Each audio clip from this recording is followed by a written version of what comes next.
তিস্তা নদীর ভাঙন উত্তরাঞ্চলের মানুষের মুখের হাসি কেড়ে নিয়েছে।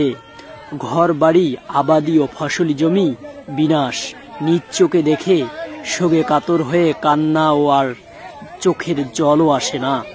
অপরদিকে সরকার বলে আসতেছেন তিস্তা মহাপরিকল্পনা হবে, তিস্তা পাড়ের মানুষ দুঃখ চিরকালের জন্য মুছে যাবে।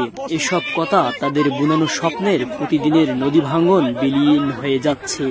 উত্তরাঞ্চলের প্রতিটি মানুষের দাবি তিস্তা মহাপরিকল্পনা বাস্তবায়ন করে ভাঙন কবলিত মানুষের কষ্ট লাঘব করা। অন্তর্বর্তীকালীন সরকার থাকা অবস্থায় এই মহাপরিকল্পনা শুরু করতে হবে। এই পরিকল্পনা বাস্তবায়ন শুরু না করা পর্যন্ত কোনো নির্বাচন চায় না উত্তরাঞ্চলের মানুষ। প্রতারণার হাত থেকে মুক্ত করে অনতিবিলম্বে তিস্তা মহাপরিকল্পনার কাজ শুরু করা হোক, এটাই গণমানুষের দাবি। আর তিস্তা নদীর কড়াল ভাঙন সহ্য করার মতো অবস্থান নেই বলে জানিয়েছেন নদী ভাঙন কবলিত মানুষ।